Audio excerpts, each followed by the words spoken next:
A boundary does not have to push someone away. Sometimes it simply turns the light on.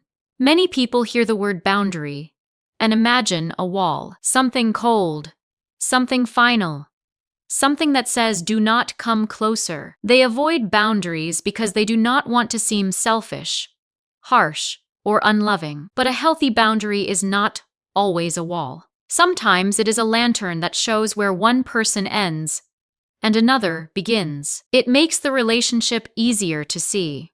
Without that light, care can turn into confusion. You answer messages when you are exhausted, or say yes before checking your own capacity. You listen for hours, but never admit you are overwhelmed. You become available because you are afraid being unavailable will change how someone feels about you. At first, this can feel like closeness, but over time, closeness without boundaries often becomes resentment. You start hoping the other person will notice the cost. You wait for them to offer space and feel hurt when they keep accepting what you never said was too much. That is the painful part. People cannot always respect a line they cannot see. A boundary does not need to be dramatic.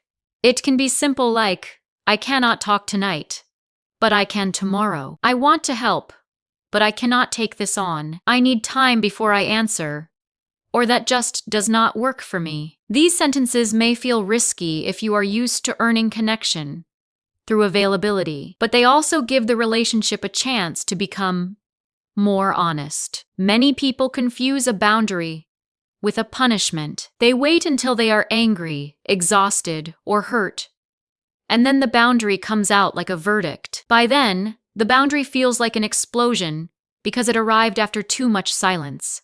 But a boundary is most useful before resentment hardens.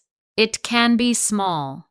A friend sends a long emotional message late at night. You care about them, but you are drained. The old pattern says answer immediately because a good friend is always available. The lantern says, I care about this, and I want to answer when I have the energy. I will reply tomorrow.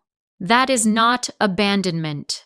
It is honest capacity. A family member asks for help again, and you know saying yes will cost you the only free evening you have. The old pattern says, if I say no, they will think I do not care. The lantern says, I cannot do that tonight, but I can help you think through another option. That is not selfishness. It is a limit. A partner wants to talk through a conflict immediately, but your body is flooded. You know the conversation will become worse if it happens now. The old pattern says, keep talking until someone wins. The lantern says, I want to finish this conversation, but I need 20 minutes to calm down first. That is not avoidance. It is protecting the conversation from your worst state. The difficult part is that healthy boundaries often disappoint someone. That does not automatically mean they are wrong. Disappointment is not the same as harm.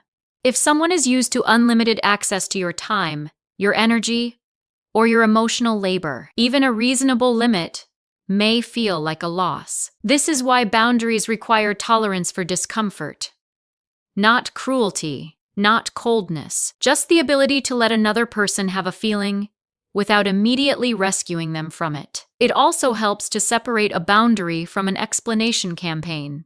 Many people set a limit and then keep explaining until the other person fully approves. But if the boundary depends on total approval, it is not really a boundary yet. A short explanation is kind, but a courtroom defense can become another way of asking permission. I cannot make it tonight, may be enough.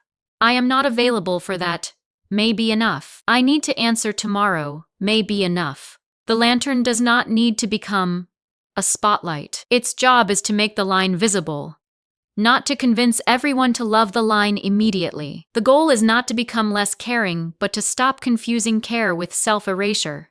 A relationship that only survives when you have no limits is not being protected by your kindness.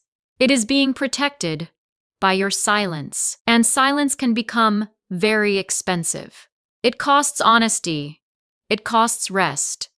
It costs the chance to see whether the relationship can handle the real version of you, not only the agreeable version. The line does not have to be a wall. It can be a light. And when the light is on, both people can finally see where they are standing.